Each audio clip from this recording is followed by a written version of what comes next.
Hi guys, welcome back to another exciting tutorial of GreatStack. In this video, we are going to learn everything about React hooks. We will learn what is React hooks, then we will learn all important and most commonly used React hooks with example, and we will also create our own custom hooks. So let's understand what is hooks.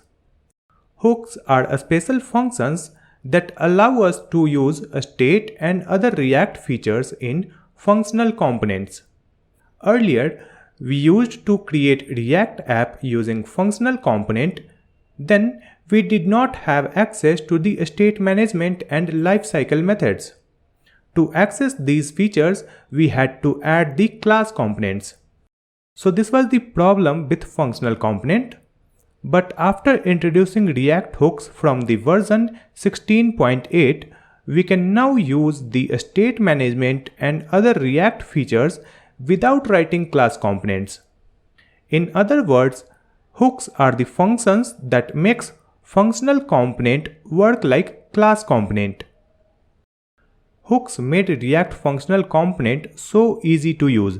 That's why most developers prefer functional component over class component. So what is the benefits of React hooks? React hooks simplify the code, improves the readability, reusability, and overall performance of the application. There are multiple hooks in React, and some of the most commonly used hooks are useState, useEffect, useRef, useMemo, useCallback, useContext, useReducer, useLayoutEffect, and we can also create our own custom hooks in React. So in this tutorial we will learn all these hooks one by one with practical example. So first let's learn useState hook in React. useState is a React hook which create an state variable which help us to track a state in components and update the user interface when a state changes. First, let's understand why we need useState. So let me take one simple example to update one text on web page. Here I have created the basic React project and we are in the app.jsx file. And this is our web page which is clear right now. So just come back and here let's add one simple program to display some text on the web page, and we will add the button, and using that button we will try to change the text. So here let's add the text in h1.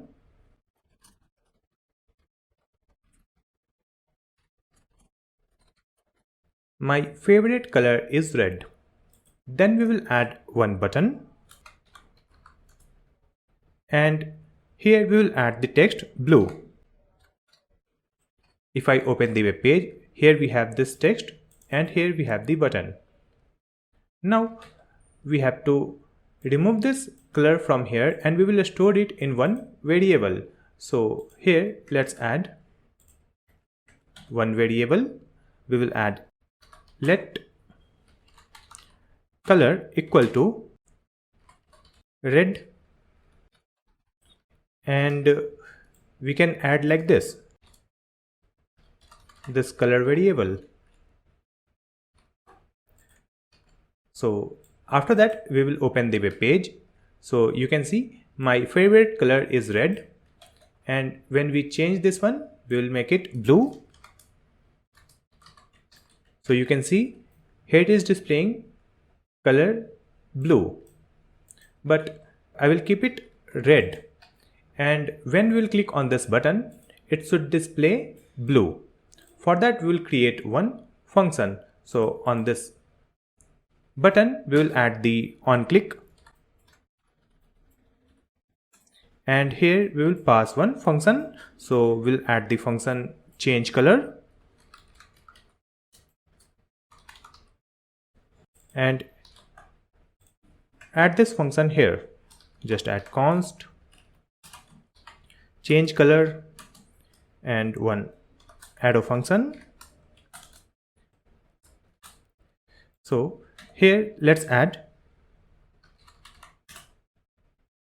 same variable which is color. We'll add color here, and in this one we'll add blue. So now when we'll click on this button, it will execute this function, change color, and it will assign the value blue instead of red. So let's test it on the web page, and here it is displaying my favorite color is red, and when we click on this button, it is not changing. But we have added this color is equal to blue.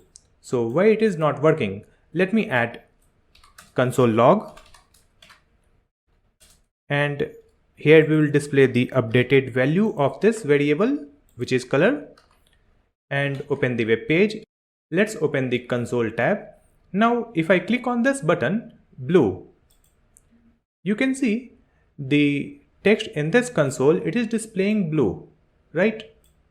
But why it is not displaying the text here?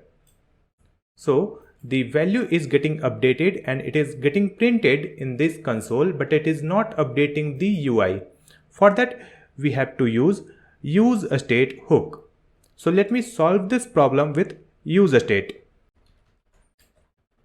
To use the useState hook, first we have to import it from the React library. So here let's add import curly braces, and we'll add useState. So we have imported useState from React. So let's store this one in any variable. So here let's add const. Here we will add any name. So let me add one name, counter,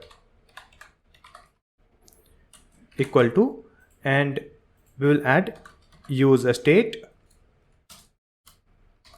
and in this useState we have to provide the initial value that we want to store. So if I write like this, so 0 will be the initial value. Now let's print it. We will add console log, and here we will put counter and remove this console log, previous one.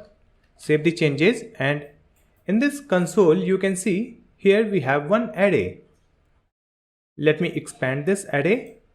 So in this array you can see here we have the initial value that we have added, that is 0, and the second one is one function. So we can store this value and this function separately, right? And these values are in one array, so we can access the first value with index 0 and second value with index 1. So let's add this here. We will add useState, then index 0. So it will give the first value. We will store it here in counter, and second one was the function. So let's duplicate it. Here we will add any other name. So let me add set counter, and here we will add index 1, right? So we will get both values separately, and let's print it. We will print counter and set counter. Now just come back. So you can see in this console, so we can store these values in one array. So let's come back. So instead of this counter, we will add one array, and in this array here we will add one variable name. So name is counter, then we will add one function name. So let's add the function name set counter. So in this counter we will get the initial value. If we have added 0, 0 will be stored in this counter, and this set counter is used to update the value of this counter variable. So if I add 10, and Let's see the console. You can see it is printing 10. Let's come back. So this is the syntax to declare the state variable using useState hook. Now we will use this syntax to declare the color state. So let's remove this one, and here let's add const. We'll add color and the setter function set color like this, and we will use useState, and here we have to provide the initial value. In this one we can provide any data type like a string, boolean, number, anything. So here we will add string red. So the initial value will be red. Save these changes. Now you can see here we are updating the color. So for updating this color we will use this setter function set color. So just copy this one, remove it.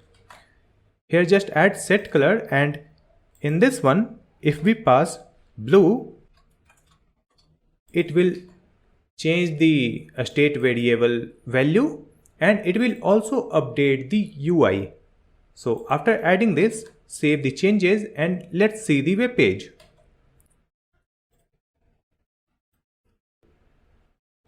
Right now you can see the message, my favorite color is red, and when I click on this button blue, you can see the text becomes blue. So it is working, right? Let's refresh the web page and try it again. Here it is displaying red, and when we click on this button, it becomes blue. So you can see in this useState variable, we have added the initial value red that is displaying in this h1. Then we are changing the color using this button. When we click on this button, it calls this function change color, and we are updating the color using this setter function, which is set color. So this is the simple example of useState variable. Now let's see another example where we will create multiple state variable. So let me clear everything. Let's clear this one also. Here we have imported useState, it will be there. Now here let's add one text in h1, my brand, and after that we'll add one text in p tag. It is a red Roma from 2023, and here also let's add Ferrari. Save the changes and let's open the web page. Here we have the text my Ferrari. It is a red Roma from 2023. This text is very small. Let me add it in H2. Now it is looking good. Next we'll store these values in variable. So here let's add a state variable. So we'll use the syntax const brand, and the setter function name will be setBrand equal to useState, and here in this useState we will add the initial value. Let's duplicate it and we'll create multiple state variable. This will be model, set model, this will be year, this is set year, and this will be color. Let's add set color and initialize the variables with different value. We will add Roma. Here we will add 2023. Here we will add red. Instead of this text, we will add curly braces and we will add brand. Here we will add color. Then we will add model. And here we will add year. Now if I open the web page, so now you can see it is also displaying the same thing. My Ferrari, it is a red Roma from 2023. But in this case, we have declared multiple state variables, right? So instead of creating multiple state variables, we can create a state object, right? So let's remove everything. Here just add car, and we'll add the function setCar. Like this. And here we will remove this, remove other state variable, and we will initialize it with one object. So we will add curly braces for object. In this object, we can store the data in key value pair. So in this one, let's add brand, and we will add Ferrari. Then we will add model.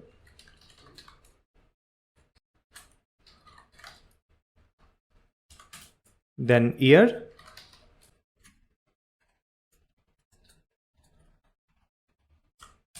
Then color. And here we have to add like this. We have to find the brand name from this card object. So here just add car.brand like this. We have to find the model from this car, right? So just add car.model. We will add car.color and car year. So here also we will get the same result. You can see it is same. Now I want to update the color in this text. Instead of this red, we will add blue. So how to update the data in this object that we have created using this useState, right? So for that, we will create one button. Let's add button, and button text will be blue. And here we will add one function. So we'll add the onClick event. It will be update color or change color. So just copy this, and here we will add this const change color, and it will be arrow function. Using this function, we have to update the color in this object. So for changing the values in a state variable, we have to use the setter function. So the setter function is setCar. Let me copy this one, paste it here. We'll add setCar, and in this setCar, we have to update the color only, right? So if I add like this, color red, what will happen? It will replace this complete object with new object. In the previous object, we have 4 data: model, brand, year, and color. And in this one, we are adding color red. If I save the changes, open the web page, and when we click on this button, you can see it is displaying it is a red from, and the other things is invisible because in this object we don't have the brand name, we don't have the model, we don't have the color. So this is not the right way to update the object using the setter function. So to update the object, we will use the previous value. So let's add one arrow function here like this. In this setter function, we have added one arrow function, right? And in this parameter, we will get the previous value. We can write any name here. So simply I'll write previous like this. And in this one, we have to return the previous value. So we will use the spread operator and we will add the new data, that is color. So just comma and color blue. Now what will happen? It will spread the previous data and it will update the color. So after adding this, let's open the web page, refresh it. Now here we have the message. It is a red Roma from 2023. If I click on this blue, you can see the message. It is a blue Roma from 2023.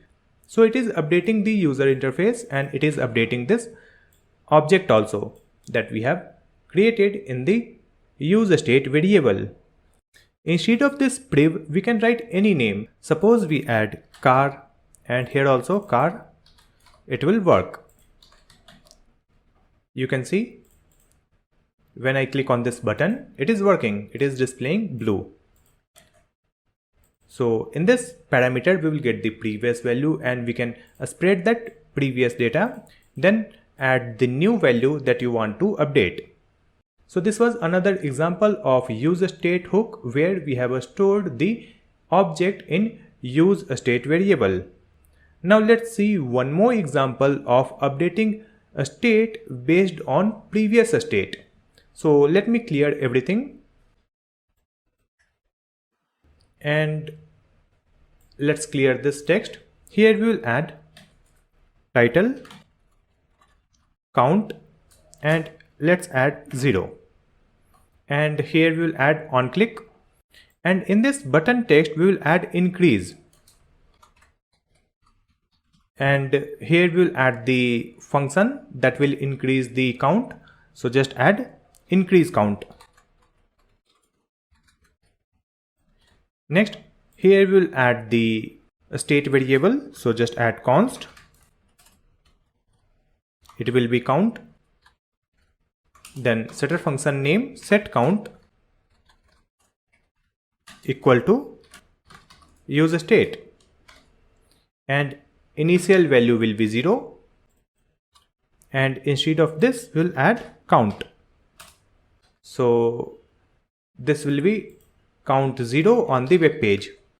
Now we have to declare this increase count function. So just add const increase count equal to 1 arrow function. So here you can see count 0 and here we have the button increase. Now in this one, let's add set count, and in this one we will add count plus 1. What will happen? It will increase the counter value by 1, right? So just come back, and here if I click on this button, you can see the counter is increasing by 1. If I click again, it is increasing by 1, right? When we click, it increased the current value by 1. So it is working fine. Now what will happen if I duplicate this one 4 times? And here let me add increase by 4. So I want to increase the counter by 4. If it is 0, it will directly come to 4. Then it will come to 8, right? Let's test it.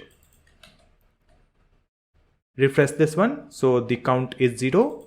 When we click on this button, you can see still it is increasing by 1, like this. So why it is happening? Because it is in the running state and it is not updating the UI.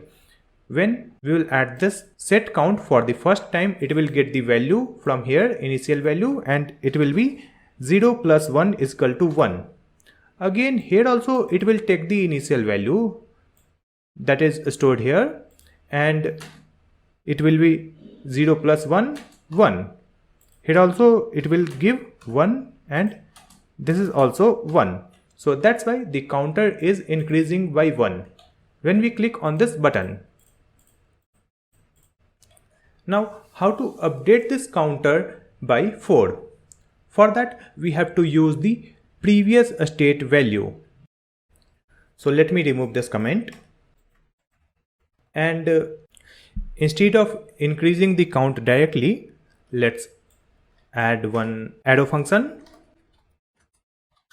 like this. And in this arrow function, we will get the previous data like this. And here we will add previous plus 1. When we have only one parameter, we can remove this parenthesis, and when we are adding one line of code, so we can remove this one also. So it will be simple. Now if I duplicate it and click on this button, it is increasing the count by 4. It is 4. When we click again, it becomes 8. When we click again, it becomes 12. So it is working. We can write anything here. Instead of this priv, we can write like this: count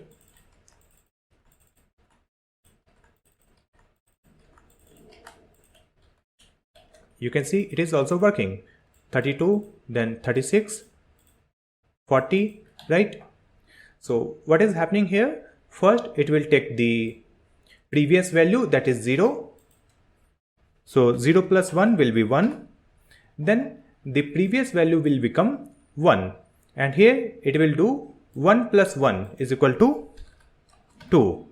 After that, here we will get 2 plus 1 is equal to 3. And here it will add 3 and 1, that will be 4. So when we click on the increase by 4 button, it will increase the counter by 4. So this is how you can use the previous value of the state. So using the state variable, we can update the user interface. So this was all about the useState hook in React. Now we will learn useEffect hook. The useEffect hook allows you to perform side effects in your components. Some example of side effects are fetching data from API, directly updating the DOM element, and timers like set timeout and set interval. So let's see the syntax for the useEffect.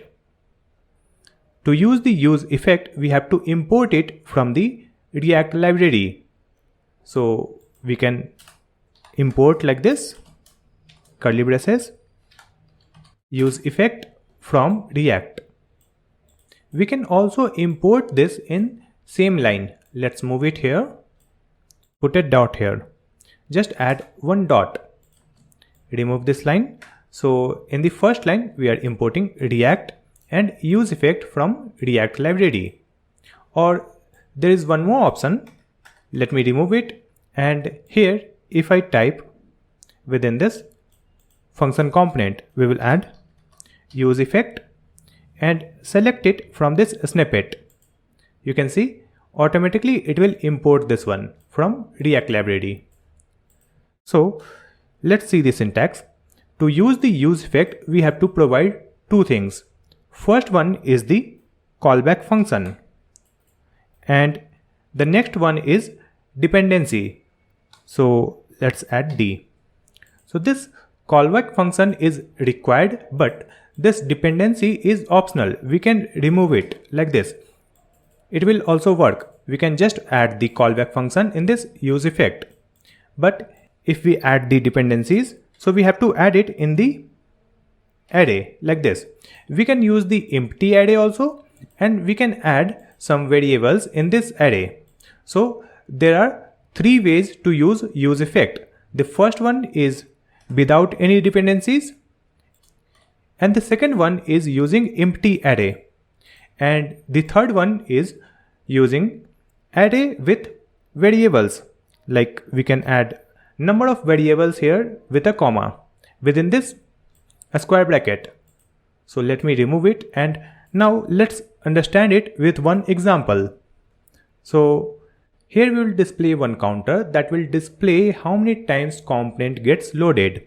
So in this return, let's add one text, and here we will add the text.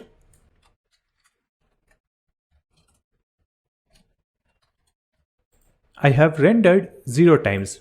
We will not put 0 here, we will add the value using the state variable. So here we will use the state variable with the name count. So just add const. We will add the name, that is count. Then we will add the setter function, set count, and here we will add useState.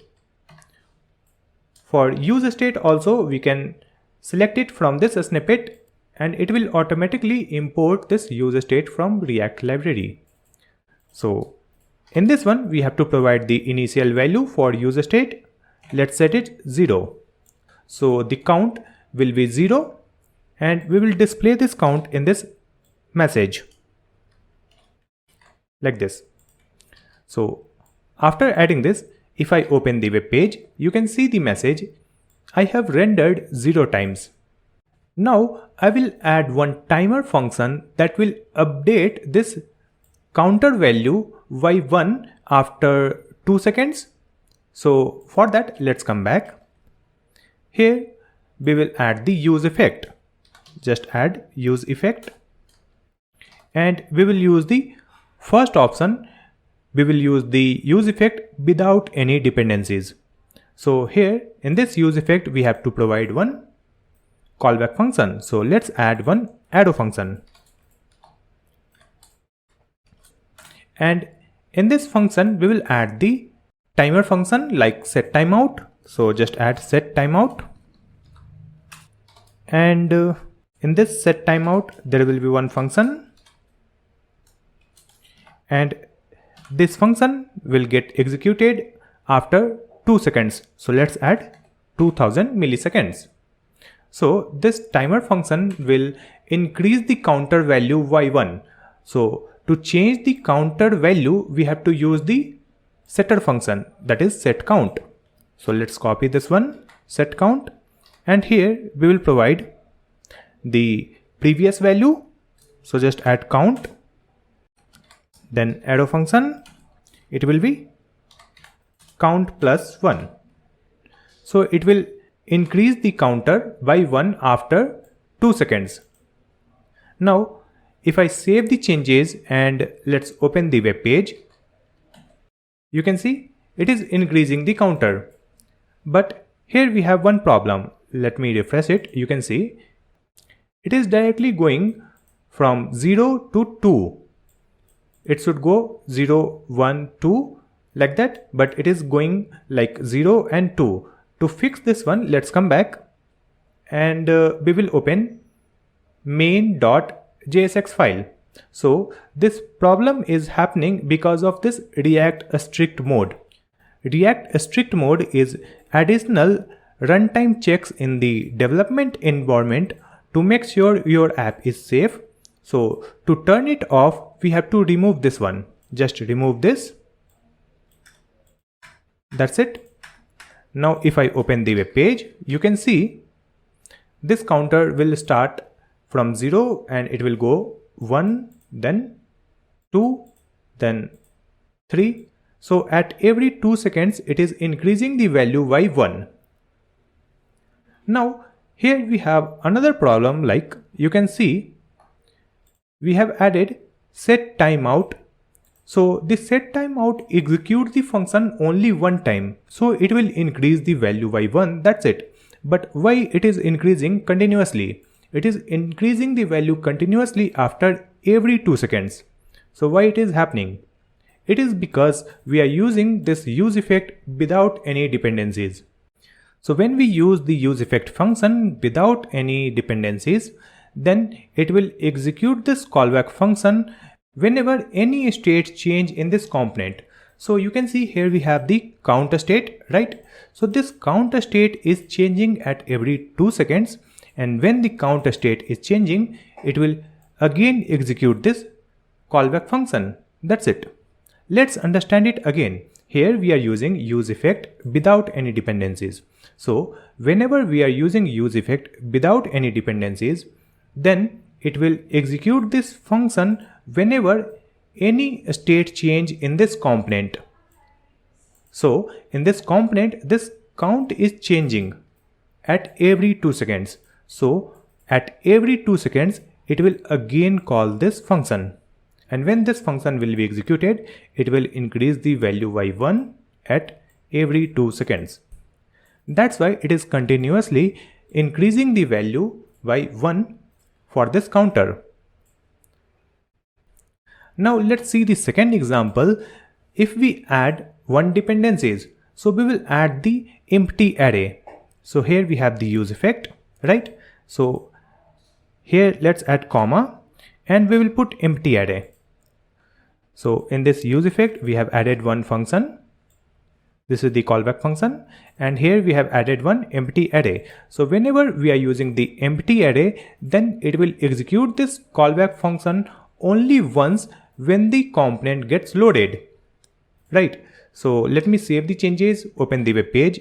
You can see it will increase the counter value by 1, and that's it. It is not continuously increasing it. It increased the counter value by 1 only one time, right? Why? Because here we are using empty array in the dependency. So when we are using the empty array, it will execute this callback function only once. So it will execute this set timeout only once, and it will increase the value from 0 to 1. That's it. Now let's see the third option. In the third option, I told you we can use any variable in this array. So let me put this count here within this array. So what will happen when we put this count here? So it will execute this function when the component gets loaded, and after that, whenever this count changes, it will again execute this one. So as you know, here we are updating this count by 1. So after 2 seconds, it will change this count value. So it will again run this one.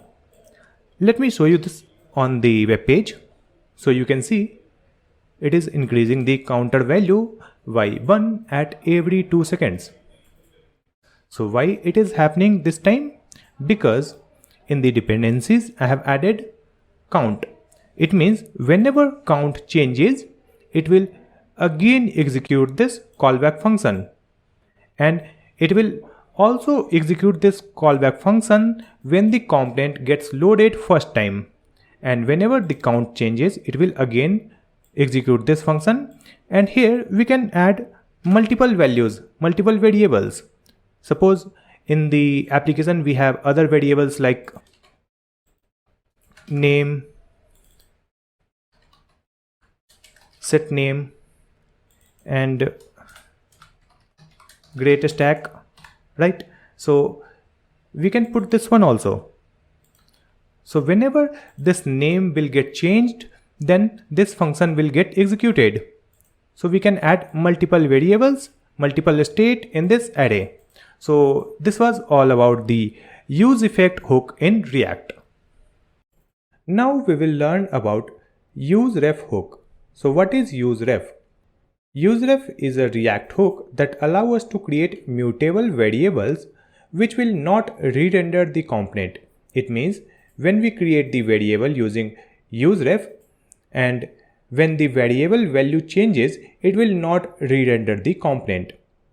useRef is also used for accessing DOM elements. It means we can access the DOM elements using the useRef hook, and we can modify the DOM elements. Now let's understand it with an example. Why we need useRef hook? We will create one counter that will display how many times our component gets re-rendered. So we will create this example with the useState.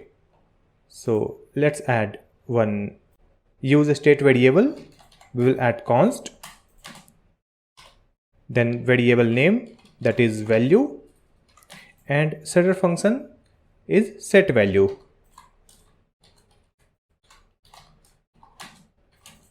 It will be useState. useState has been imported, and we will add the initial value 0.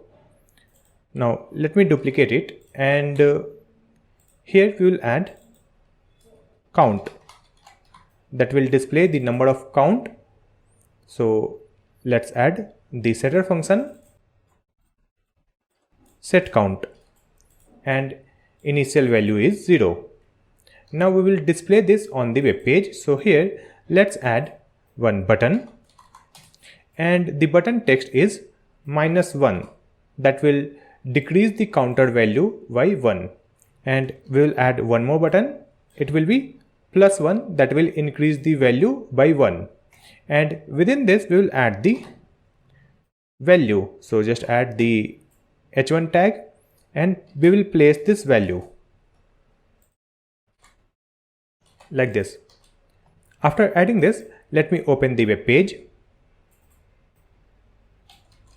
So here we have -1 and +1. We have two buttons, and here we have the value which is 0. Now let's come back, and when we will click on this button, it should decrease the value by 1. When we will click on this button, it should increase the value by 1. So here let's add the onClick event. In this one, we will add one arrow function. And in this arrow function, let's use this set value that will update the value. So in this set value, we will take the previous value, and in this previous value, we will increase the value by 1. So just add previous -1. Let me just copy this one and paste it in this button, which is the second button. And here instead of minus, we will add plus. So using this setter function, we are updating this value. Now if I open the web page and click on this plus, you can see the value is increasing. Let's click again, it becomes 2. So this value is increasing, and when we click on this button, the value is decreasing. Now below this one, we will display count that will display how many times the component gets re-rendered. So just come back, and after this button, let's add h1 tag, and we will add render count.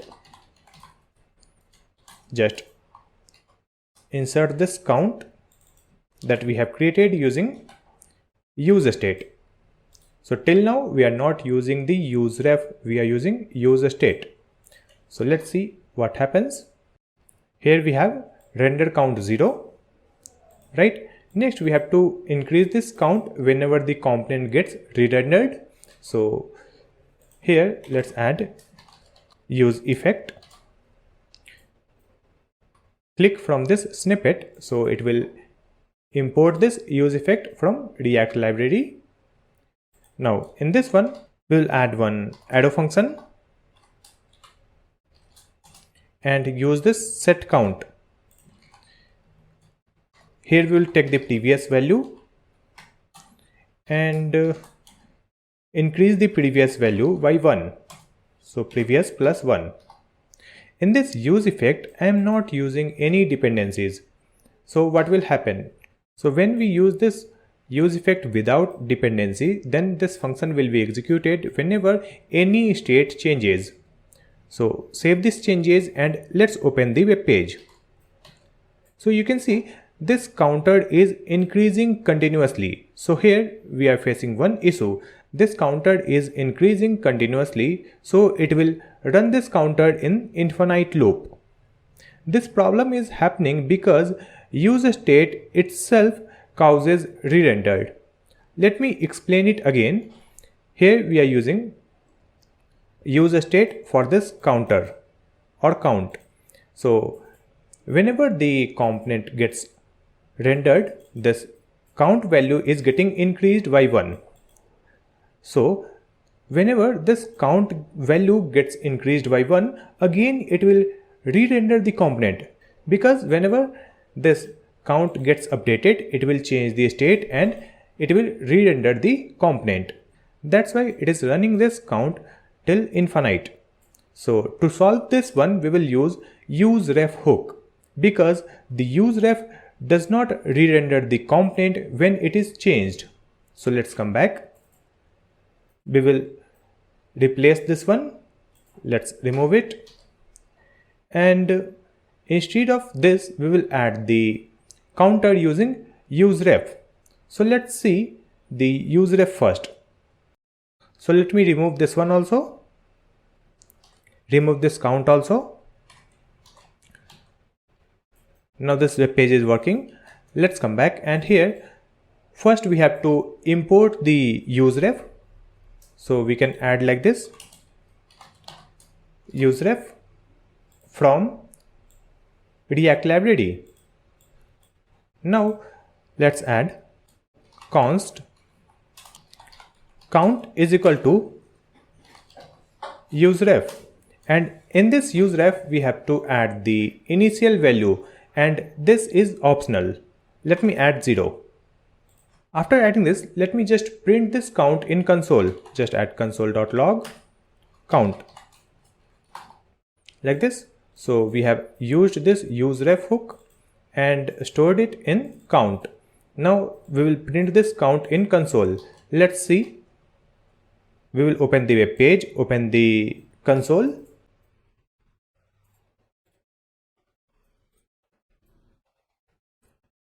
Here you can see we have one object, right? Now in this object you can see we have current property. Let me expand it. You can see we have current and 0. This 0 is the value that we have stored here. If I change it, let's say 10. Now you can see this current and value is 10. So we can access the value using the current property from this object. So let's come back and remove this console log, and we can use this count here. Now to access the value from this count, we have to add dot current like this. Now this number, which is 10, will be displayed in the render count. It is displaying 10.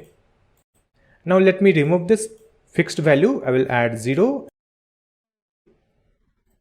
Now we have added the count value 0. Now it will increase the counter whenever the component gets re-rendered. So just add useEffect, one arrow function. In this one we have to increase the counter value. So just add count dot current. For updating also we have to use count dot current, right? And let's add equal to count dot current plus 1 like this. And here also we are not using any dependencies. Just save the changes and open the web page. Now the render count is 0. When I click on this plus button, render count is 1. Again click on this button, render count is 2. Let me click here, render count is 3. Let's click on minus again, render count is 4. So now this counter is working properly because this useRef is not re-rendering the component whenever this count is changing. But instead of this useRef, if we add useState, then this count value will be changed, and when the count value will be changed, it will re-render the component. That's why we use useRef hook when we don't want to re-render the component when the value is changed. Now we will learn about the another use of useRef hook, that is accessing the DOM element. So let me clear this example.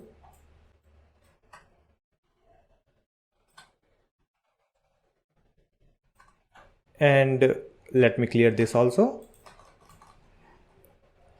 And here let's add one input field.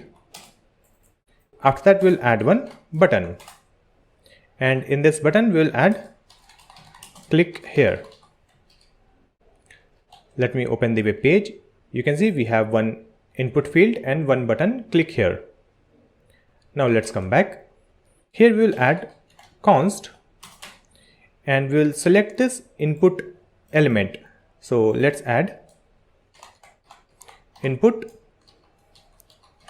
element, or you can write any name, and in this one just add useRef like this. useRef is already imported here, so we can write useRef. Next we have to connect this useRef with this input field using the ref attribute. So just add ref and provide this one input element. That's it. So this is how we can simply access the DOM element using the useRef. Now let me add the click functionality on this button so that you can see what we will get using this input element. So just add on click. Here we will add btn clicked and define this one const btn clicked, one arrow function, and here just display this input element in console. So we will add console log input element. So what is happening here, this useRef is selecting this input field. When we click on this button, it will display the input element in the console. Now let me open the web page, open the console tab. Now we will click on this button, click here. You can see here we are getting current and input like this. You can see we have current and input. So to access the element, we have to use the current property. So just come back, and with this input element we will add dot current like this, input element dot current. And now if I open the web page, refresh it, click on this button, you can see we are getting the HTML element which is input field. So this is how we can use the useRef for selecting the DOM element. Now let me add something else when we click on this button. So let's come back, and after this console log, let's add input element dot current, that will select the input field. On this input dot current, we will add the style dot background equal to, let's add the blue color. Save the changes. Now if I click on this button, you can see it is displaying this element in the console, and it is also changing the background color of this element. So like this you can use this useRef hook to select the DOM element and modify the DOM element. So this was all about the useRef hook in React. Now we will learn about useMemo hook. The React useMemo hook returns a memoized value. It is like caching a value so that it does not need to be recalculated. The useMemo hooks only runs when one of its dependencies gets updated. This can improve the performance of the application. There is one more hook in React to improve the performance, that is useCallback hook. The useMemo hook and useCallback hook are similar. The main difference is useMemo hook returns a memoized value and useCallback hook returns a memoized function. We will learn more about useCallback later in this video. So why we need useMemo? Let's understand it with an example. So let's create two state variables. Const, the variable name is number, and the setter function name is setNumber is equal to useState. useState has been imported, and initialize this number with 0. Now we will add one more state variable, that is counter.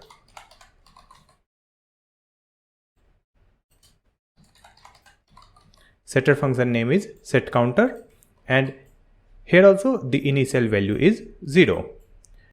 Now we will create a function that will calculate the cube of any number.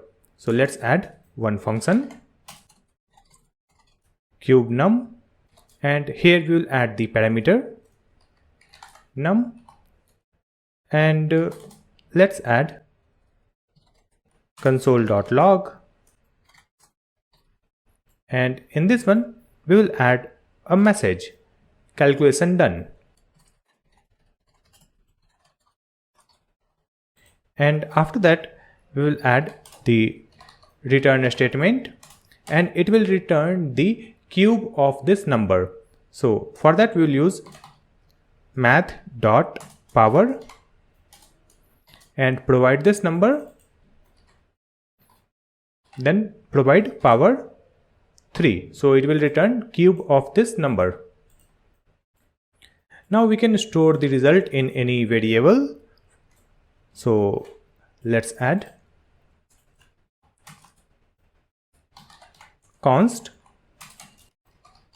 result is equal to cube num, and here we have to pass one number, and we will get the number from this state variable. Let's pass it here like this. In this return statement we will add one input field where we can enter any number, and below that we will display the cube of that number. So just add one input field.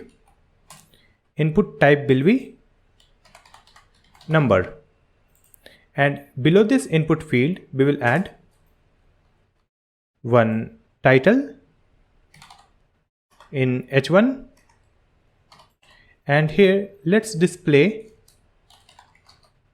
cube of the number, and here we will display this result. After that, save the changes, open the web page. So here you can see we have one input field, and here we have one message, cube of the number is 0. Right now if I enter something in this input field, nothing is happening, but I want to add the number here in this input field, and here instead of this 0 we have to display the cube. So just come back. Here in this input field we will add the onChange property. Add onChange. Let's add the arrow function. We will get the event, and now we will update this number using this setter function, which is setNumber. So let's add setNumber, and here just add e.target.value like this. And in this input field we will also add value, and in this value we will add this number state variable. That's it. So after adding this, save the changes and open the web page. You can see if I type 10, here we are getting 1000. So it is displaying the cube of this number. If I type 5, here we are getting 125. So this cube calculation is working fine. Now let's add one more button here. After this h1 we will add one button, and the button text is counter plus plus. That will increase the counter. So you can see here we have this counter, right? So we have to increase this counter. So on this button we will add the onClick event, and here we will add one arrow function, and in this one we will use setCounter. We have to increase the counter value by 1, so just add counter plus 1 like this. and below that we will display the counter value. So just add h1 and let's add counter, and we will add curly braces and write this variable name counter. Save the changes, open the web page. You can see here it is displaying counter 0. If I click on this button, counter plus plus, it is increasing the value. If I click again, it becomes 2. Let's click again, it becomes 3. So this counter is also working and this number calculation is also working. Now if I open the console tab, refresh this web page. So here you can see calculation done. So this calculation done message is coming from the cube function. Now if I click on this counter, the counter is increasing, but it is also executing this calculation function. That's why we are getting this message calculation done. This calculation done message that you can see here is coming from here. That is written in this cube function. You can see we have added calculation done. So here we are not updating the number in this input field, but still it is calculating this cube, because when we update this counter, it changes the state and it re-rendered the web page, and when the web page is re-rendered, it is recalculating this cube using this function. So to prevent this function to recalculate the cube, we can use useMemo hook. So now let's solve this problem with useMemo hook. So first we will import useMemo. Just add useMemo from React library. After that, here we are simply calling this cube number function. So let me remove it, and here we will add useMemo. This useMemo accepts two parameters. One is callback function and second one is dependencies. So here we have to add one function. Just add one arrow function, and here let's add return, and we will return the result of this function, that is cube number function. And after that we'll add comma, and here we'll add this a square bracket, and in this one we have to provide the dependency. So let's provide this number. Copy this one, paste it here. Here we are returning this in one line, so we can remove this curly braces and return a statement. We can simply write like this also, it will work. Now what will happen here, when component gets re-rendered, it will not execute this function. It will only execute this cube number function when this number gets changed. So let's see this on the web page. Right now it is displaying cube of number 0 and counter 0. If I click on this button, counter plus plus, the counter is increasing, right? But it is not re-rendering this function. It is still 0. Here we are not getting any message of calculation done, right? But if I add some number in this input field, let's add 3. You can see it is giving the result 27, and we have the message calculation done. Okay, so whenever we type anything in this input field, so this input field will update the number. Let's type 6. So here we are getting the cube of this number 6, and here we are getting calculation done second time, right? So this calculation function, which is the number calculation, is getting executed whenever we add any changes in the number. And when we add any changes in this counter is re-rendering the component, but it is not executing this function. So this will improve the performance of our application. So this was all about the useMemo hook in React. Now we will learn about useCallback hook. useCallback is a hook that lets you catch a function definition between re-renders. It means when we use useCallback hook, it do not create multiple instances of the function when re-render happens.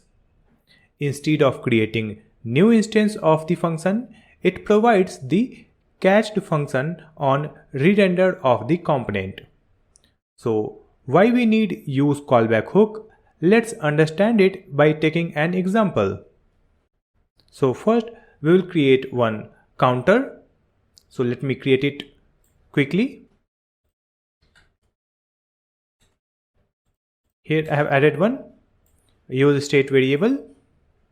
Now in this return we will return the count in h1, and after that we'll add a button that will increase the counter value, and button text is click here,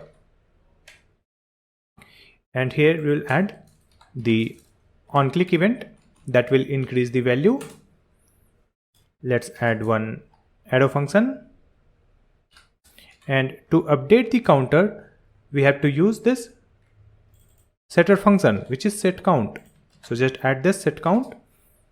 We will add the previous value, and we will update this previous value by adding 1.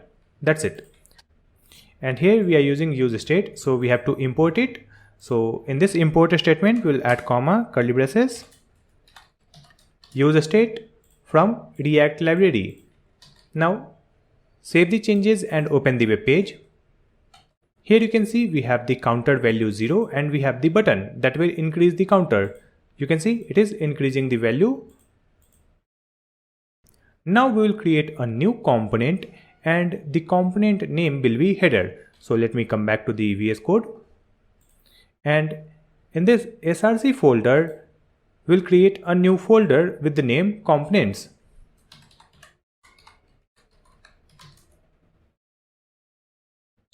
And in this components folder we will create a new file and write the file name header.jsx.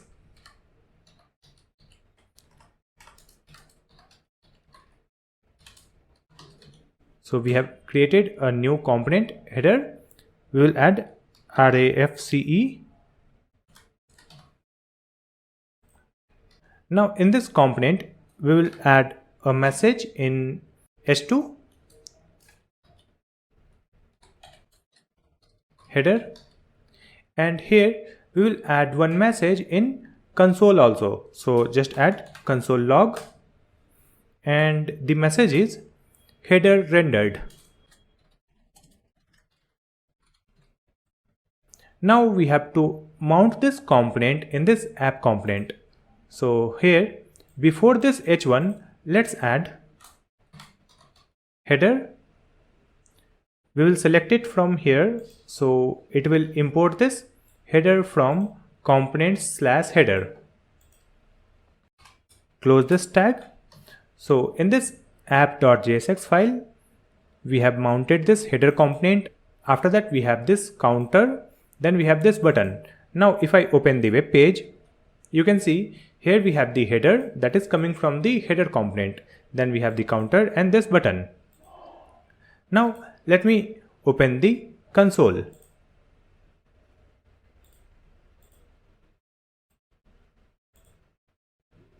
So in this console you can see this message header rendered, because we have added this message in the header component here, right?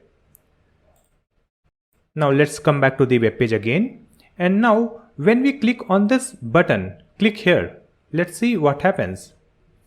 When I clicked, again you can see the message header rendered. Let's click again. You can see another message header rendered 2 times. Click again, it is for 3 times. So you can see I am updating this counter. We are not updating anything in the header component, but still header is getting rendered multiple times, because when we are updating the counter, it is rendering this app component, and in this app component we have mounted this header. That's why it is re-rendering the header component also. To fix this issue, we will use the memo method that comes under the React package. So let's open header.jsx file. Here we have imported React. So from this React we can use the memo method. So in this export statement, export default, let's add react.memo and wrap this header. That's it. Save the changes. Now let's open the website again. Let's refresh it. So you can see header rendered for one time. Now if I click on this button, that will increase the counter. The counter is increasing, but it is not re-rendering the header. You can see the header rendered only one time. So this problem got fixed. Right. Next we will create new function. Let's come back to the code again. Open app.jsx file, and here let's add new function const, and function name is new function, and it is just one arrow function. Like this. We have just created one function. Next we have to pass this function as a props in this header. So here we will add new function equal to curly braces and new function. So what we are adding here, we have created one function using this arrow function, and then we are passing this function as a props in this header. That's it. After that we will save the changes and test our website again. You can see it is displaying header rendered again. Let's click on this button. Again it is displaying header rendered. Let's click again on this button. Again it is displaying header renders. We have two times. So you can see when we are updating the counter, it is again re-rendering the header component, which is not required because we are not changing anything in the header. We are just passing the function, and this is the same function. So why this is happening? It is happening because of the referential equality. Let me explain you the referential equality with one example. So let's come here in this console. We'll clear it, and here let's declare a function const f1 equal to one arrow function, and in this function we will just add hello. So we have created one function f1. Now let's add one more function, and the function name is f2. It is also one arrow function, and here also we will add hello.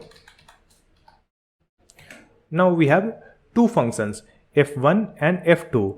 f1 is returning one message hello, and f2 is also returning the message hello. Right? Now let's compare this function using the equality check. So just add f1 triple equals f2. So you can see the output. It is displaying false. Right? So why it is displaying false? So here we have created two functions, f1 and f2, and both functions have been created on different memory location. So it is not the same function. These are different. That's why it is giving false. So in the same way, when we re-render this component, it creates a new instance of this function, right?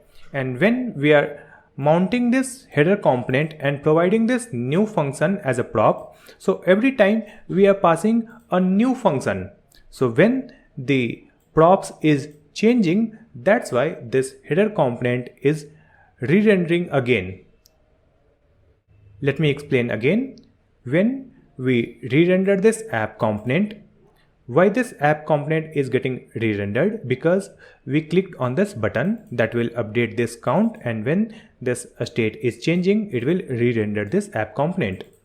Correct? Now when this app component is re-rendering, it will again create a new instance of this function. Here in this one, we are mounting this header component, and in this header component, on every render we are passing new function that will be different. Every time we are passing new function, it means the props is changing. So whenever the props are changing, then this header component will re-render again. Now we can solve this using the useCallback hook. So let's see how to implement the useCallback hook in this example. So here we have just created this new function using this arrow function. So instead of this, let's add useCallback. Select it. So useCallback has been imported from React. You can type it manually also, useCallback from React. And in this one, we have to provide two parameters, that will be one function and one dependency. So in this function, let's add one arrow function. Okay, again we are passing this arrow function. We will add one comma, and here we will add the square bracket where we can add the dependency. Now what will happen? This useCallback will not create another function. It will use the catched function. Whenever it will create this function first time, and it will catch that function in the memory, and whenever the re-renders happen, it will use that catched function. So the function will be same, and when the function is same, so this header props will be same. There is no changes in this header props.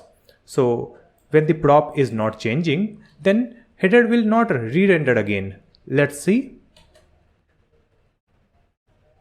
If I refresh this, click on this button, you can see the counter is increasing. It means the state is changing, and this header is displayed here.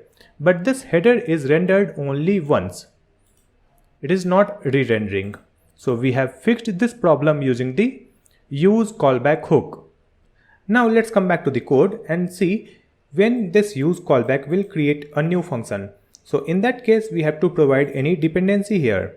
Suppose we will provide this count like this, provide this count in parameter. So whenever we click on the button, this count is changing. So whenever the count will change, it will create a new function, right? Because this count is changing, so it will create a new function. So the new function will be passed in this header. So every time it will pass a new function, it means the props will be changed in this header. So header will be re-rendered again. Let's test it. Refresh this web page. Click on this button. You can see the re-rendering is happening. Right? Here it is increasing the value. Let's see. If I click, it becomes 7. So re-rendering is happening because we have added the count. So whenever this dependency is changing, it is creating new function, and when we remove this dependency, it will not create a new function. It will use the catched function. So the function will be same and this props will be same. So it will prevent this header component for unnecessary re-rendered. So this is how we can use useCallback hook to store the function in cache memory. Now we will learn about useContext hook. useContext is a React hook that allows you to access data from any component without explicitly passing it down through props at every level. Or we can simply say useContext is used to manage global data in the React app. So let's understand why we need useContext. So let's see this example. Suppose we have created one application where we have a footer, and in this footer we have to display the phone number. And here we have a profile area or profile component, and in that profile component we have another component which is contact, and in this contact component we have to display the phone number, right? So we have to pass the phone number in footer also and in this contact component also, and this contact component is inside this profile component. So where we will add this phone number data. So we will add this phone number data or phone number variable in this app component, right? So we have declared the phone number in this app component. So from this app component we can directly pass this data in this footer using props, right? But when we have to pass this data to the contact, then we have to first send this data in this profile using props. First we will send it in the profile component, and from this profile component again we will pass it through props in the contact component. Now we can display the phone number in this contact component. So here you can see we are not using the phone number in this profile, right? But still we have to pass the data in the profile component, then again pass the data in the contact component, right? We are not using the phone number in this profile, but still we have to pass it. So whenever we have to pass the data in the React app, we have to use the props, and using props we have to send the data at every component level. But this would be very painful when we are working with more nested components. Like you can see, this contact is nested inside this profile. So when we have more nested components, it will be very difficult to manage the data, and we have to pass the data through each component level. To solve this problem, useContext was introduced that allow us to create global data, and we can access these data from any component without passing it through props at every component level. We can use the useContext hook in 3 simple steps. First one is creating the context, the second step is providing the context, and the third step is consuming the context. So let's start with the first step, that is creating the context. To use the useContext hook, we have to create the context first. So in the src folder, we will create a new folder with the name context. And in this context folder, we will create a new file, and the file name is appcontext.jsx. The file name extension should be .jsx. Now in this file, first we have to import the create context. So let's add import create context from React, like this.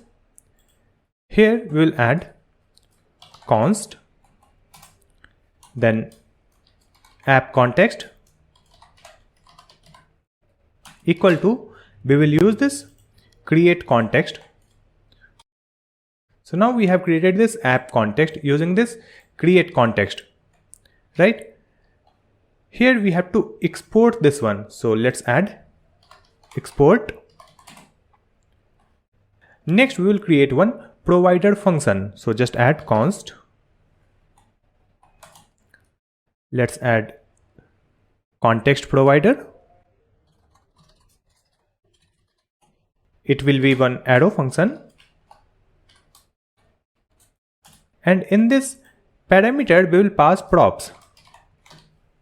And here let's add return. So it will return this app context. So just add this app context dot provider function, and let's close it. So we have added app context dot provider, and in this one we will add props dot children, like this.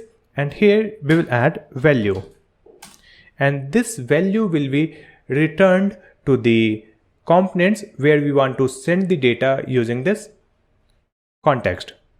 So here let's add const, we will add phone, and let's declare one phone number. So here we have added one phone variable, so we can pass this phone variable using this value, and now we can access this phone in any other component.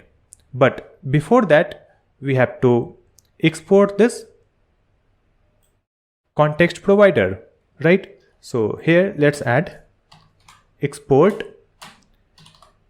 default context provider. So let's understand it again. Here we have imported the create context from this React library, and we have added app context using this create context. After that we have created one provider function which is context provider, and in this one we can declare any data. So here we have declared the phone number, and using this app context dot provider and this value we can pass these data in other components. So we are passing this phone number in this value, like this. So we have completed the first step, which is creating context. Now we will do the second step, which is providing the context. Now we will add this context support in our React project. To do this, we have to open the main.jsx file, and here we have this app component, right? Here we have to wrap this app component using the context provider that we have created here. We have created this context provider, so using this we will wrap this app component. So let's add a space here. We will add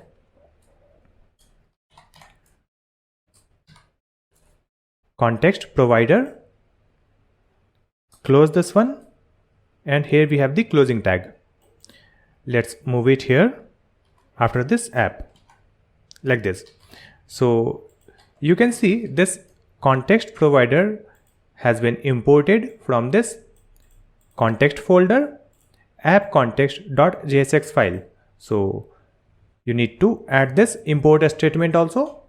So now we have added the support of this context in our React app.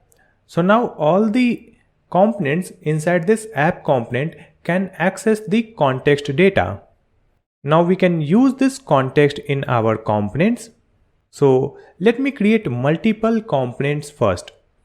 So here we have the components folder, and in this folder we will create a new component which is footer.jsx and RAFCE, and here we will add the text footer. So we have created the footer component. Let's add one more component here. So new file, it is profile.jsx, RAFCE, and here we will add text profile.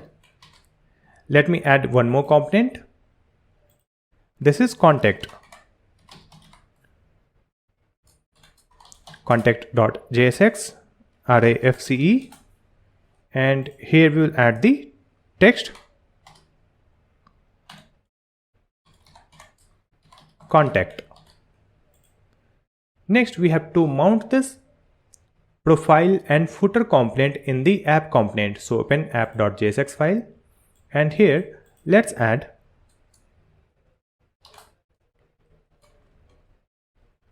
profile, select it. So you can see the statement import profile from components profile. Close this one. Now we will import the footer also.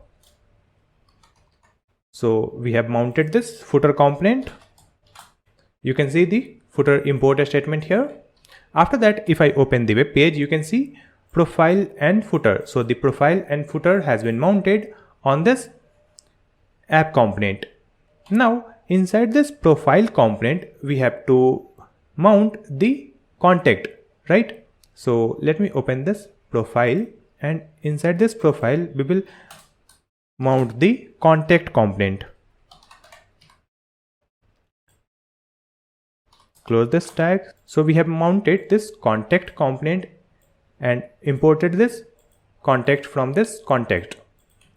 Let me save the changes and open the web page. So you can see first we have profile, and then we have the contact, and then footer. Next we have to provide the phone number in this footer and in this contact, right? So let me open contact, and here we'll add H3 phone, right? Here we will display the phone number, and in footer also, here we have footer, so just add H3 phone, right? Let me open, right? So we have profile, contact, footer, and in the contact we will display the phone number, and in footer also we will display the phone number. So after creating this, next we can use the data from our context. So let's see the third step, which is consuming the context. So let me come back, and first let's open this footer. We are on the footer. So here we have to use the context data. So let's add const phone equal to useContext, and we are using this useContext. This is required for consuming the context. So while creating the context, we have used create context, and while consuming the context, we are using useContext. And you can see the useContext has been imported from the React. Now in this useContext, we have to provide the name. So the name is app context, right? We have created the file name app context, and here we have the app context. So let me copy this one and paste it here. Let's add like this, app context. So now the app context has been imported from this context app context file. So we have to import useContext and app context also, like this. Next we can use this phone. Simply add this with curly braces, save the changes, and now you can see the phone number is displaying in this footer, right? So from our context file, we are accessing the data in this footer component. Now I want to display the same thing in the contact also. So let me open this contact, and here also we will repeat the same thing. We will add const phone equal to useContext. useContext has been imported, and in this useContext we have to provide our context, which is app context. So the app context has been imported. Now we can use this phone in this S3, write curly braces and use this phone. You can see the phone number in this contact also. So by using this, we can directly display the context data in any component. We don't have to pass it in the profile, right? You can see this contact is nested inside this profile, but we are not passing the data in this profile component. We are directly passing the data in the contact component, right? Suppose we have to pass two data. Let me open this one, app context, and here we have declared one data, right? And here I want to declare one more. Let's add const name equal to greatStack. Now we can pass this name through this app context provider. So we have to pass this name here like this, but it will not work. We have to send multiple data in the form of object. So let's add another curly braces like this. So now we are passing one object where we have the phone property and name property, right? And wherever we are consuming this data, like in this footer, so here we have to add this in the curly braces. Now it will work. And in this contact also, curly braces. Now you can see it is displaying the phone number. Now we'll display the name also. So in this contact, let's add name, and here we will get the name from our context. So in this curly braces, we will add name. We will get this name from app context. Simply put this name here. Save the changes, open the web page. You can see here we have the phone and name greatStack. So like this, you can pass any number of data. You can pass the variables, you can pass the function, and you can pass the state variables or any data. So this is how we can use the useContext hook to manage global data. The context API can be used to share any type of data, including objects, functions, and arrays. This makes it a flexible solution for a variety of state management needs. Most common use of context API is to share the current theme of your application with all its components, or to share the authenticated user with all of our components in our application, or to share the result of an API call with all of our components in our application. That will reduce the number of API calls. So this was all about the useContext hook in React.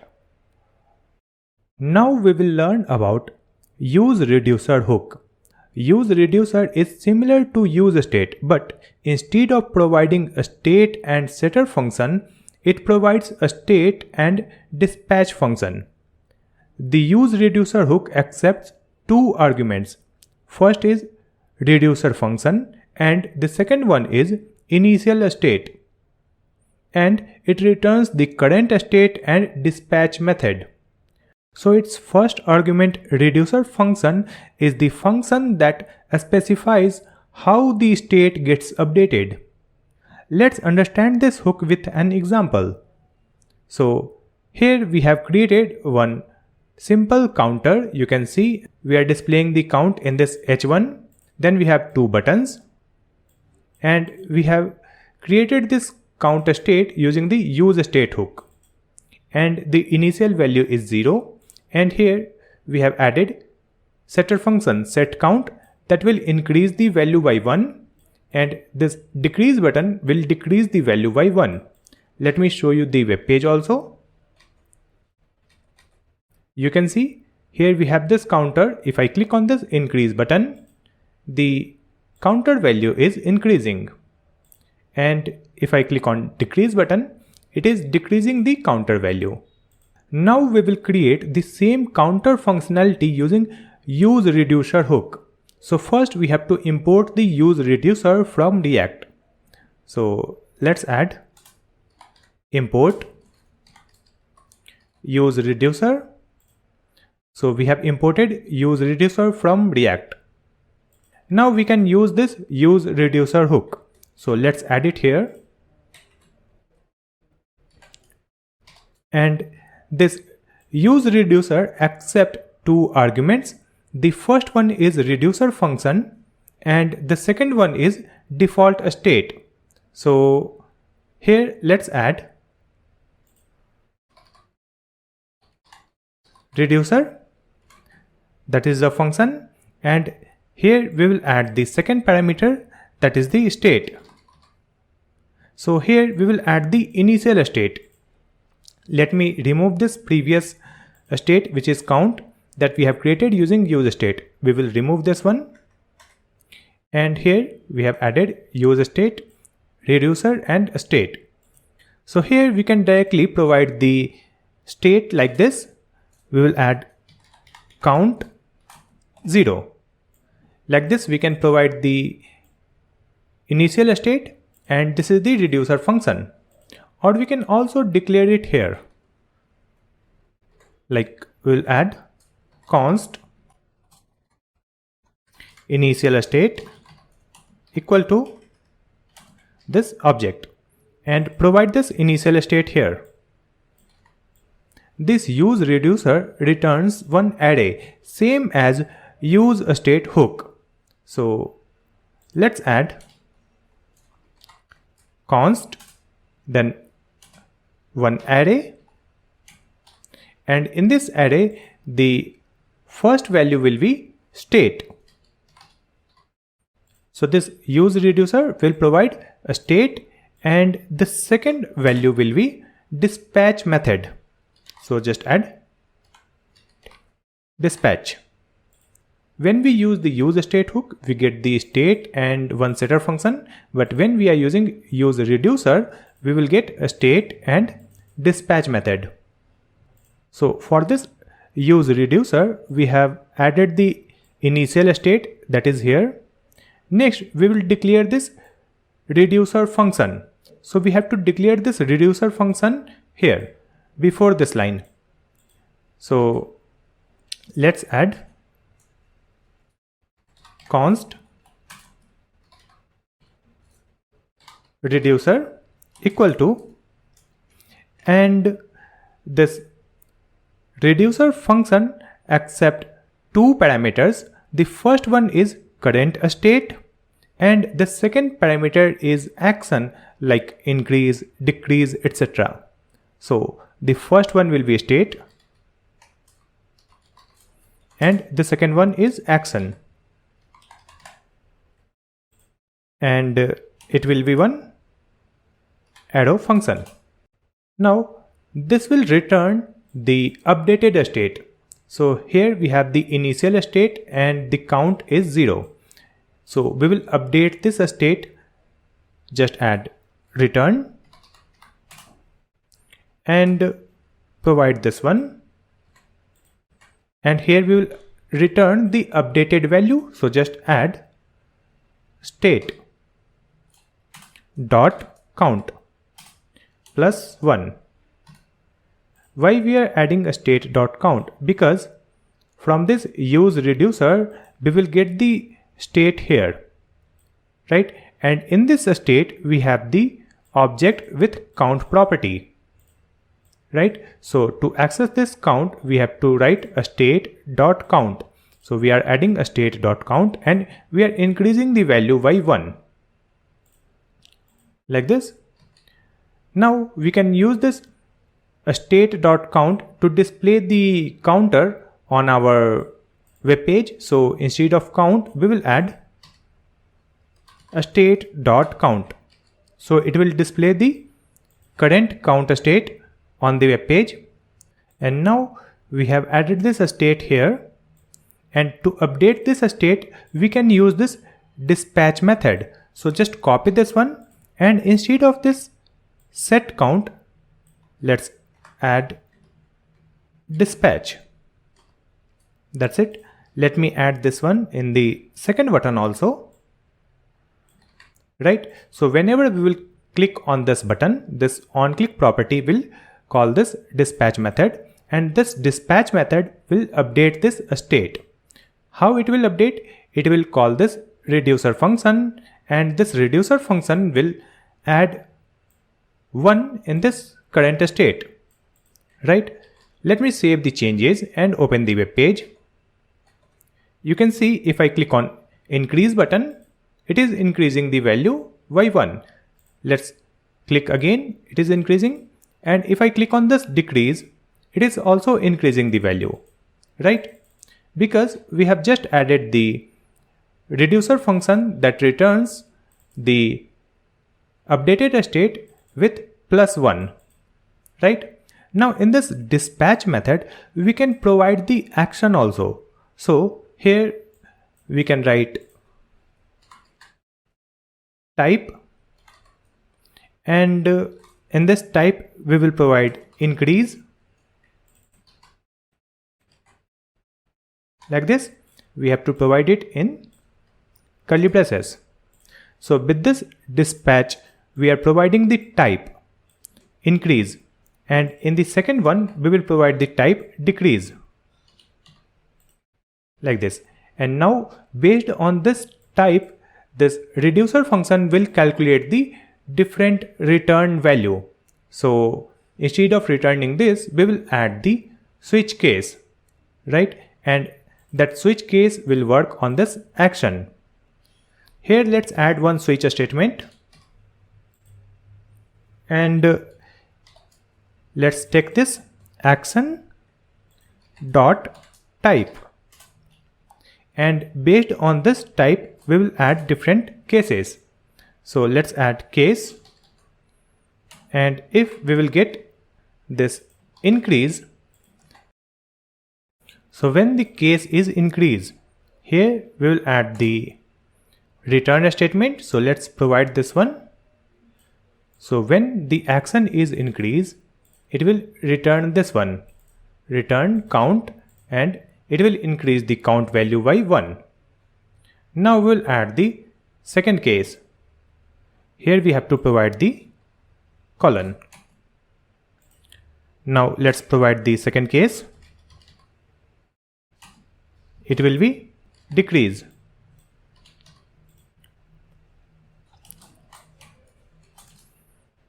Here also we will return the state, and it will be -1.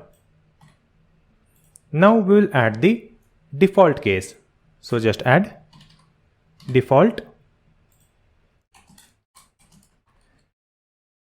Here we will return state. That's it. So what will happen when we are calling this dispatch method and we are providing the type increase, then it will call this reducer function, and from this switch case it will execute this line because the case is increase, so it will return the count +1. Then if we are providing type decrease, then it will provide the count -1, and if we are not providing increase or decrease, then it will return the default value and it will return the current state. Let me save the changes and open the web page. So refresh it. You can see if I click on increase, it is increasing the counter value, and when I click on decrease, it is decreasing the counter value. It is working fine. Now let's understand this example again. So what we have created here, first we have imported this useReducer from the React library. After that, here we have created the initial state, and in this initial state we have added one object where we have stored the count 0, right? Next we have added this reducer function. In this reducer function we have added different return based on different action. If the action is increase, we are increasing counter +1. If the action is decrease, we are returning counter -1. And here we have declared this useReducer. In this useReducer, we are providing the reducer function and initial state. This useReducer will return one array where we will get the state and dispatch method. So this state will give the current state value, and this dispatch method is used for updating this state. So we can use this state to display the state data anywhere. So we are using a state.count because in this initial state you can see we have the object and the property name is count. So we are using a state.count. Now for updating this state, we can use this dispatch method. So we are adding dispatch, right? And in this dispatch, we are providing the type, and based on this type, we will get the result. We can add more action types in which we can pass the data in action as payload and we can operate on that data. Let's take an example. Here we will add one input field. Input type will be number. Let me open the web page. You can see here we have the increase, decrease and one input box. Let me add BR. So this input field is here below these buttons, right? Now after adding this input field, in this input field we will add this dispatch method. So here let's add onChange property and we will add one arrow function.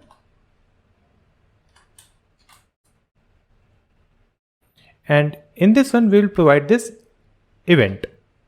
And here we will add this dispatch. And in this dispatch we will provide different action. So let's provide type and the type will be input. Like this. Let me add it in the new line so you can see clearly. So in this one we are adding dispatch and in the previous buttons we are adding type increase, type decrease and in this one we are adding type input. And with this type input we can pass one more thing. So let's add comma and we'll add payload.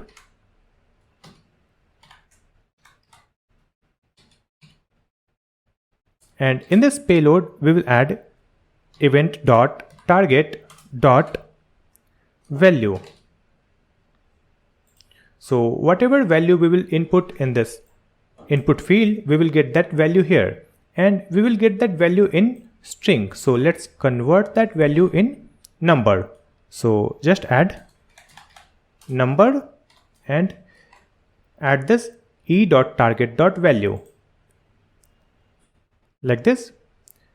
Now in this input we will add one more thing, that is value, and this value will be state.count. So the count value will be displayed in this input field. Let me open the web page. You can see the 3 is displayed in this input field. If I click on increase, here you can see 4 and in this input field also you can see 4. Let me zoom in the browser. Now you can see clearly if I click on decrease, this 3 is displayed here. But right now we cannot update this value. So now I want something like when we update this value, it should update this count. For that, let's come back and here we have provided onChange and we are calling this dispatch, and in this one we are passing this payload. So using this input type and payload, we can update the state. So here we'll add one more case, duplicate it, and let's add the case input because we are passing the type input, right? So in this input we will add count and it will be action dot payload. So from this action that is here, it will find the payload value and that will be added in this count and it will return this object. Let me save the changes and open the web page. Now you can see if I change the value in this input field, let me add 50. So the 50 is displayed in this counter. If I add 100, it is displaying 100. And when we click on decrease, it is decreasing the value in this counter also and in this input field also. And it is also increasing the value. So this is how you can use the useReducer hook to manage the state. When we use the useState hook, we directly update the state variables using the setter function. But when we use the useReducer hook, we can efficiently update the state variable for different action. So this is all about the useReducer hook in React. Now we will learn about useLayoutEffect hook. useLayoutEffect works similar to useEffect, but it is called before the user interface gets mounted. It means the useEffect gets called after printing the DOM element, but useLayoutEffect gets called before printing the DOM elements. For example, if you create a layout using DOM elements and want to change the layout color using the useEffect hook, then first it will display the DOM element and after that it will change its color. That will cause a blink or flickering issue. But when we will change the color using useLayoutEffect, then first it will change the color and after that it will display the DOM element on the web page. Let's understand useLayoutEffect with an example. So here let's add one useEffect. useEffect has been imported. In this useEffect, we will add one function, and in this function we will log one message. So let's add a message from useEffect, and here we will add comma and a square bracket. Now let me duplicate this one, and here we will use the useLayoutEffect. Select it. So useLayoutEffect has been imported from the React library. Here we are adding useLayoutEffect, and in this one we have a function and one dependency array, and here we have one console log message. So in this one we will add this message from useLayoutEffect. That's it. Now in this return, let's add one text in h2. Let me add test message. So after that, if I open the web page, you can see here we have this test message, and we will open the console tab.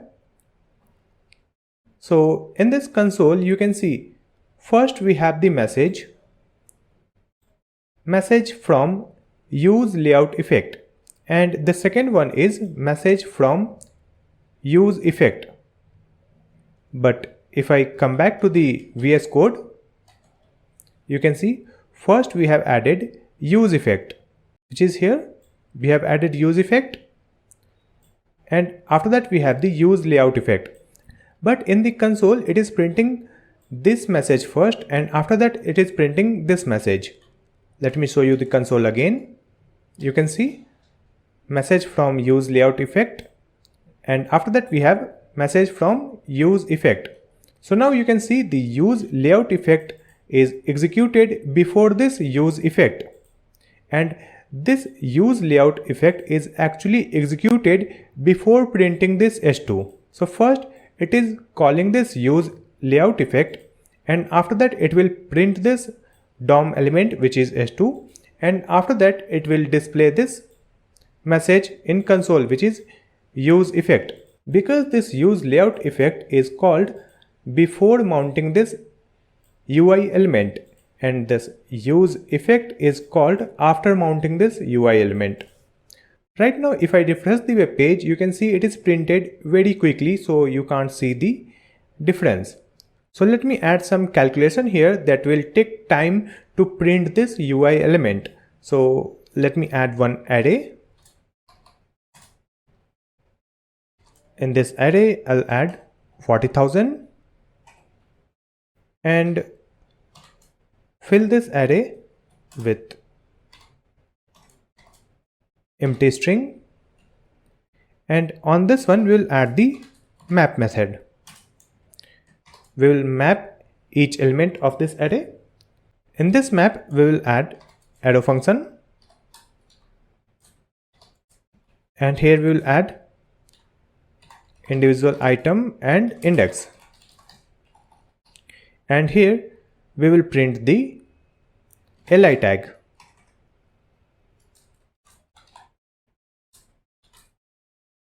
Right, and in this li tag we will display random numbers. So first we will insert this index in this li, so just add key index. Let me add it in new line like this. Now in this li tag we will display the random numbers, so just add math.random, and after that we will add the power 10 of this random number, so it will be a heavy calculation. So let me add like this, math.power, and inside this one we will add math.random, comma 10. So it will generate one random number and it will add the power 10, and it will be printed for 40,000 times. So this UI rendering will take time. So now we can see the difference.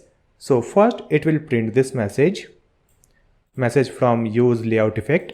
After that it will print this li elements, where it will print random numbers for 40,000 times, and after that immediately it will print this message from useEffect. So let me save the changes and open the web page. You can see first it prints this message from useLayoutEffect. After that it prints this random numbers, and after that it will print this message from useEffect. Let me clear the console, refresh this website again. So here we have the message from useLayoutEffect. After that it will update this. Here now we have different random numbers, and after updating this UI it is displaying this message from useEffect. You can see here we have the number 5124 like that. If I refresh the web page, let me clear the console, refresh the web page. First we have this message, after that it is updating this random numbers, and after that it is printing this message, which is message from useEffect. So now you can clearly see useLayoutEffect is called before rendering the UI element, and this useEffect is called after rendering the UI elements. We can use the useLayout hook for measuring DOM elements, and for animating the elements, and for fixing the flickering issue, and we can also use it for API calling. But React official document says useLayoutEffect can hurt the performance of app. That's why it is recommended to use useEffect hook when possible. So this was all about useLayoutEffect hook in React. Now we will learn custom hook in React. React allow us to create our own hook, which is known as custom hook. So why we create a custom hook? Let's suppose you have a component logic that need to be used by multiple components. So we can extract that logic to create a custom hook. Let's understand the custom hook with an example. Here in this app component, I have added one input field, and then we have one title in h2. Here we are displaying hello and the name, and this name is coming from this state variable. We have name and set name, and we have created it using the useState. Here we have added the useEffect. In this useEffect we are adding local storage dot set item with the key username, and value is the name. This name is coming from this state, and it will be executed every time when this name changes, because in this dependency we have added the name state. So it will update the name in the local storage data in the browser. Now what is happening here? Here we have added set name, and in this set name I have added this e.target.value. It means it will set the name using this input field value.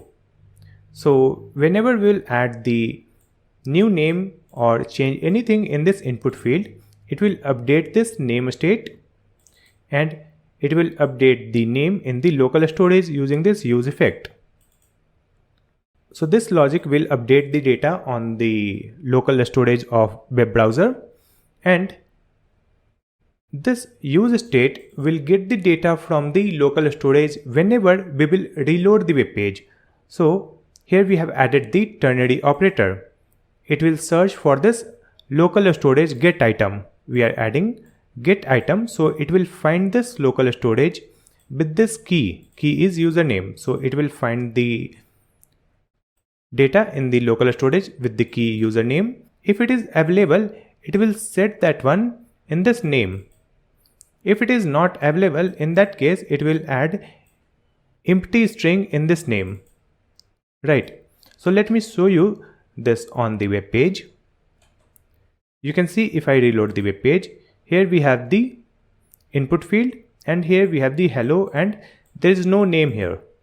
But if I open the DevTool, click here, go to application and click on this local storage. Then click on this localhost.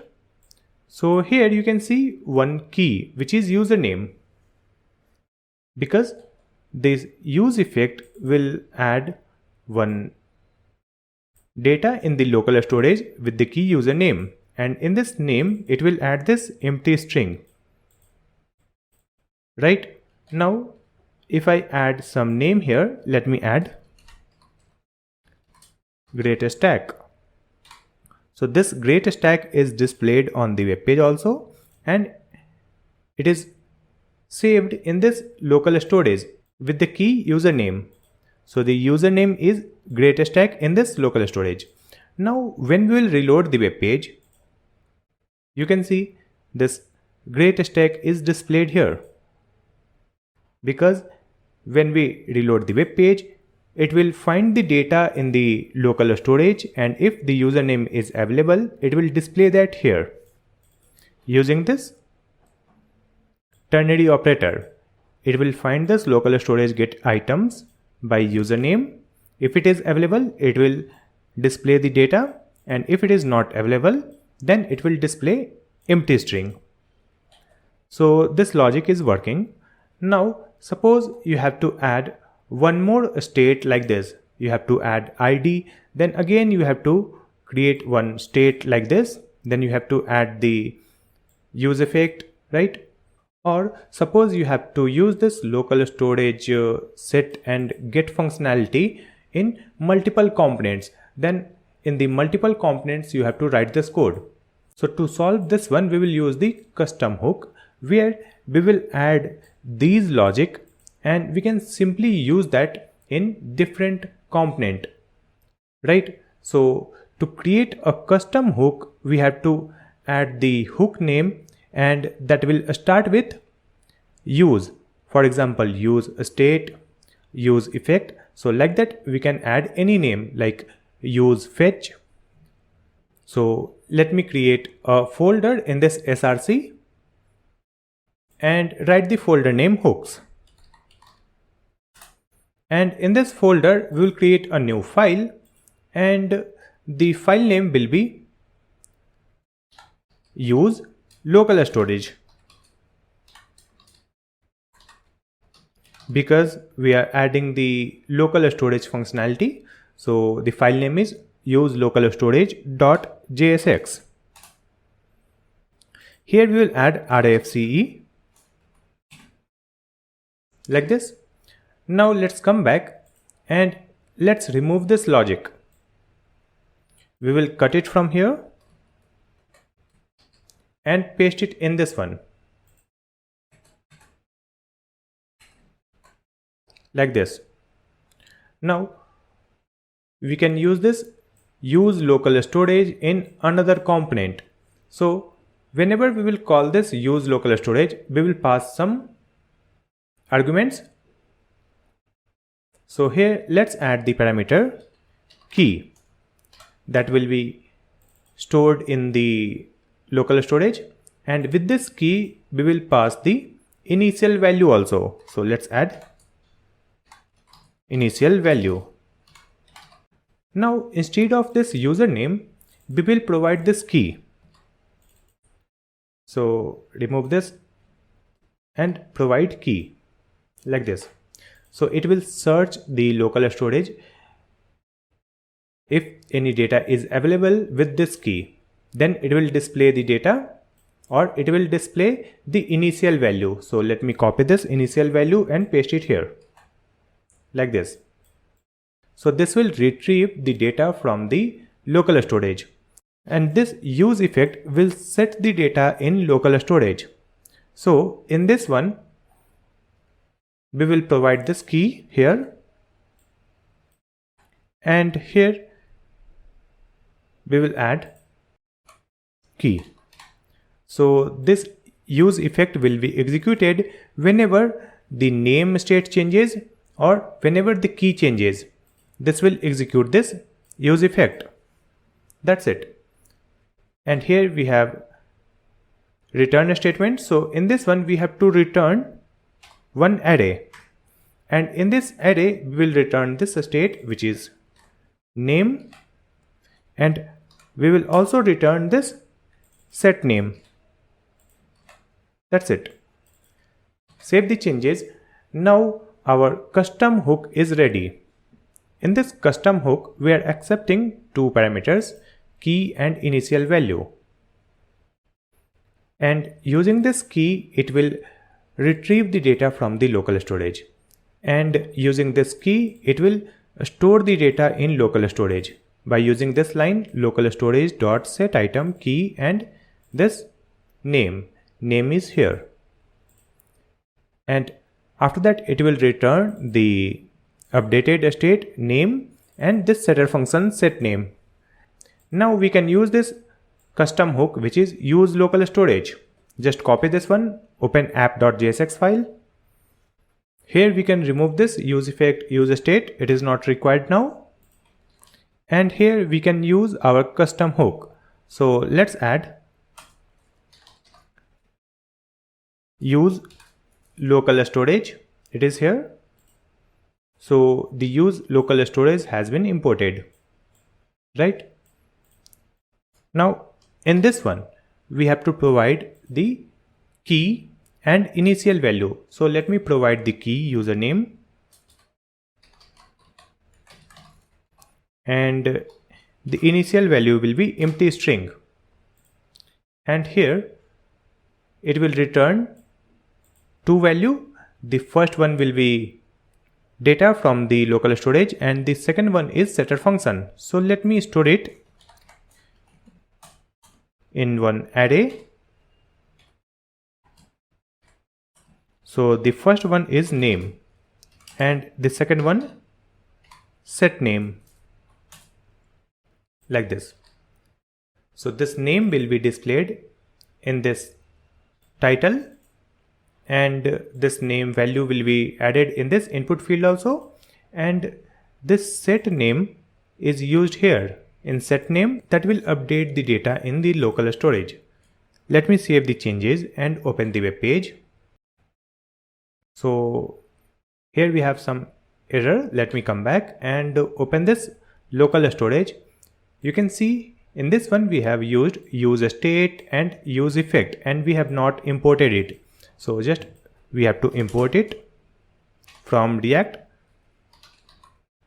useState and useEffect.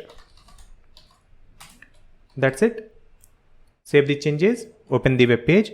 Now we have the input field and message great stack. Let me clear this. So you can see the local storage is clear here. There is one key username and the value is empty. If I refresh it, still the value is empty. If I type something, you can see the same value is saved in this local storage with the key username and the value Avinash. Let me refresh it. Still, it will fetch the data from the local storage and display it here. So now you can see we have added this local storage feature using this single line. That's it. Now suppose I have to add one more data in the local storage. So how we can do that? Let me add the same line again, and we will store ID, and this will be set ID, and here we will add user ID, and initial value will be empty, and let me display this ID on the web page. So duplicate this. Here we will add the input field, enter your ID. Let's add value ID, and here set ID, setter function set ID, and here we will update the message your ID and provide this ID state. That's it. So we have just used this ID and set ID in this element and added this single line that uses the custom hook, and we are providing the key and initial value. That's it. If I save the changes, open the web page, you can see we have another input field. Right now the data is empty in this input field and your ID, and the ID is empty. So now if I type something 123, you can see this 123 is stored in this local storage with the name user ID and the value 123, and here it is displaying your ID 123. Remove this comma. Now it is looking good. If I reload the web page, still we have this, because when we reload the web page, it will fetch the data from the local storage and it will display it in this input field and in this title also. So now we can use the local storage feature by using this custom hook. We can use this use local storage custom hook in any component. This is how we can create and use the custom hook in our React application. Now we have completed all most commonly used React hooks. I hope this video will be helpful for you. If you have any question, you can ask me in the comment section. Please like and share this video, and also subscribe my channel GreatStack to watch more videos like this one. Thank you so much for watching this video.